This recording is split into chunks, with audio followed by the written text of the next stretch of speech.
Today I'm going to embark upon beginning a new book to share. This is a book that my BTF, best therapist friend, yes, my therapist, recommended to me. And I've been reading, and I want to go ahead and begin sharing this fabulous book. It is called To Be Told by Dan B. Allender, PhD. God invites you to co-author your future. Most of my life, I really did feel I was the pilot, or at least I should have been the pilot, and I yearned and tried and sought to be the pilot. And yet this book, as soon as I began to read the first chapter of it, I was like, oh my God, it all makes sense now. And for me, Natalie, the Good Shepherd, when I officially allowed myself to move over, to get out of the pilot seat and allow God to get in, this is when all beautiful things truly began to fall into place and make more sense. Not that more beautiful things begin to happen, rather we begin to receive in better ways. So let me go ahead and just read today from this book, Dan B. Allender, To Be Told. I'm going to read the introduction today. What is your story? If I asked you to tell me your story, what would you say? Would you mention the pressures you're facing at work? Would you talk about where you went to college? Would you tell me if it's none of my business? Everyone has a story. Put another way, everyone's life is a story. But most people don't know how to read their life in a way that reveals their story. They miss the deeper meaning in their life, and they have little sense of how God has written their story to reveal himself and his own story. If you don't think such things are important, consider a conversation I had recently with a friend who was weighing a career move. He showed me a list of pros and cons. There were an equal number of problems and benefits no matter what he decided, whether he changed jobs or stayed where he was. If the list is weighted according to my values and dreams, he observed, it's a dead heat. I might as well flip a coin.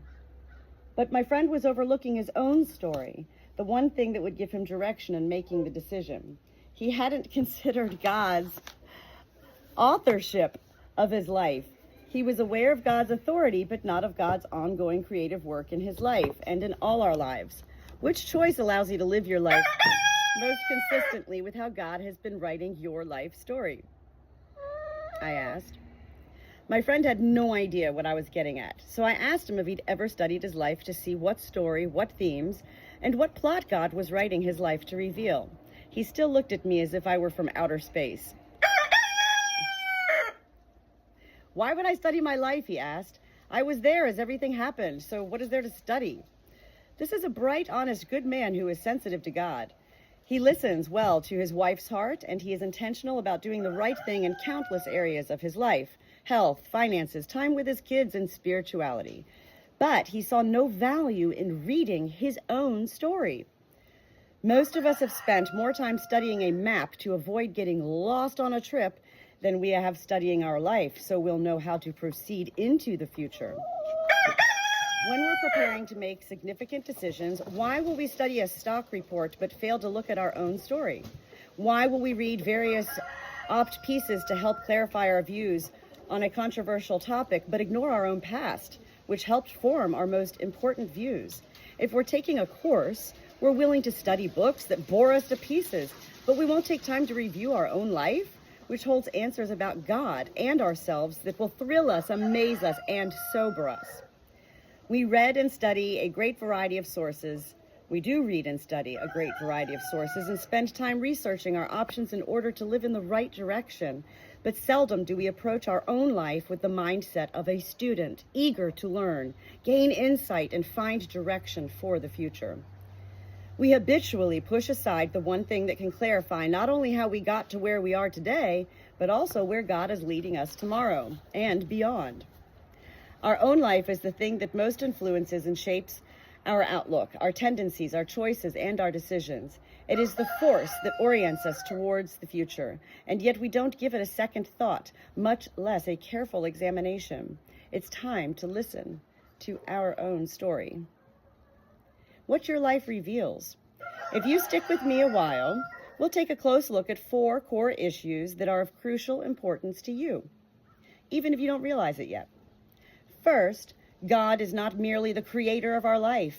He is also the author of our life, and he writes each person's life to reveal his divine story.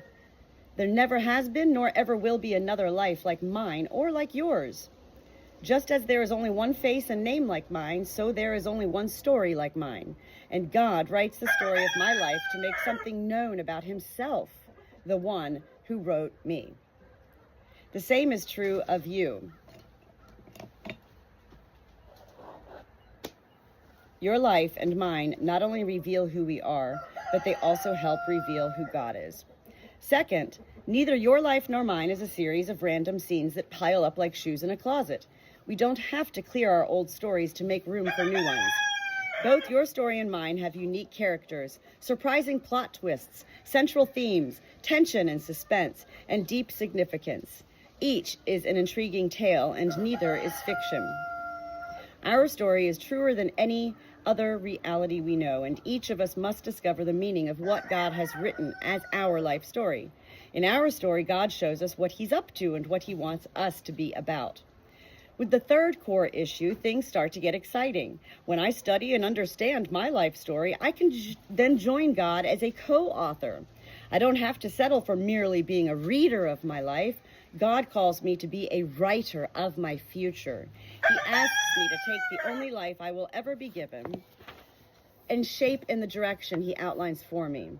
I am to keep writing, moving forward into the plot that God has woven into the sinews of my soul. And fourth, there is the necessity and blessing of telling our story to others. To the degree that we know God and then join him in writing our story, we are honored to join others in the calling of storytelling. God, of course, is the master storyteller. His self-revelation is captured in a sweeping narrative and then given to us in the book that grips our heart and captures our soul. God also creates a story with each person's life, a story that we are meant to tell. And since we are called to tell our story, we are also called to listen to the stories of others. And since we are to tell and to listen, then even more so, we are called to encourage others to know and tell and listen to God's story as well as their own. God is calling us to fully explore, to fully enjoy, and to fully capture the power of the great story, the gospel. And we are to invite others to immerse themselves in the great story. One way we do this is by listening to our lesser stories and then telling them to others. Do you ever feel that you're stuck, just going through the motions, not hearing from God, and not feeling any passion about your life? It's easy to land there if you're not listening to your story. God writes our story with great passion and desire, and he reveals our own passions and desires as we read and listen to our story. So I was saddened to see my friend about to make a huge life decision without first asking, who am I? What about God am I most uniquely suited to reveal to others? And how is that meaning in my life best lived out?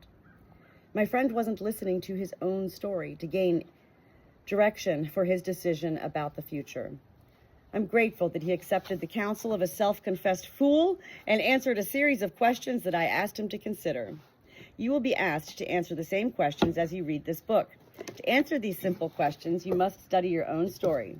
You must listen to the heartache and hope that are etched in the narrative of your life. And you must find the meaning God has written there. I asked my friend to join God in writing the next paragraph and then the next page of the story. That is his life. I'm asking you to do the same. Allow others to read and edit and critique and join in the glory of the great story God is telling through you. Your story helps reveal the greater story, the greatest story, the story that God is telling about himself.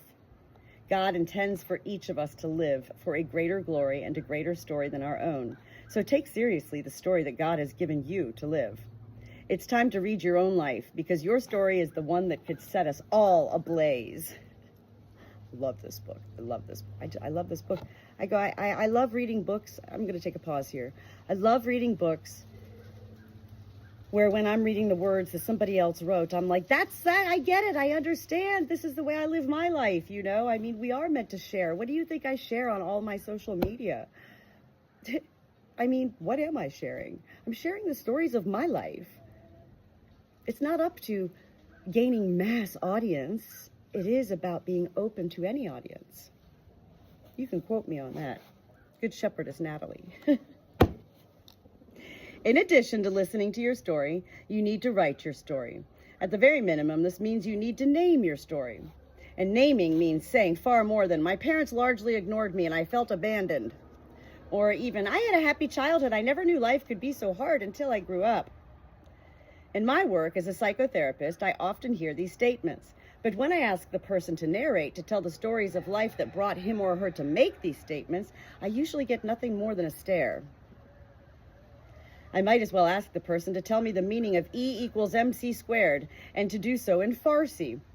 If we can admit the pain and loss and injustice of the past, then why is it so difficult to tell about the day just prior to each incident that marked our life with shame or anger or emptiness? Why can we not decipher the themes of our life up to that point? And what about the setting, the sounds and words, sights and smells of each damaging incident? We know our stories very well. We just don't know yet how well. Your story has power in your own life, and it has power and meaning to bring to others. I want your story to stir me, draw me to tears, compel me to ask hard questions. I want to enter your heartache and join you in the hope of redemption. But your story can't do these things if you can't tell it. You can't tell your story until you know it. And you can't truly know it without owning your part in writing it. And you won't write a really glorious story until you've wrestled with the author, who has already written long chapters of your life, many of them not to your liking. We resist telling a story we don't like, and we don't like our own stories. But consider this, if you don't like your story, then you must not like the author. Or conversely, if you love the author, then you must love the story he has written in and for your life. Let's engage the author of our story so we can enter into the joy he holds before us if we live our story for the sake of others. If we come to know our story and then give it away, we will discover the deepest meaning in our lives. We will discover the author who is embedded in our story, and we will know the glory he has designed for each one of us to reveal. It is toward this good end that we now set out. Well, wasn't that a glorious introduction to another fabulous book recommended to me by my BTF, best therapist friend? I now begin to share in my Good Shepherd Natalie ways. Chapter 1 will be tomorrow.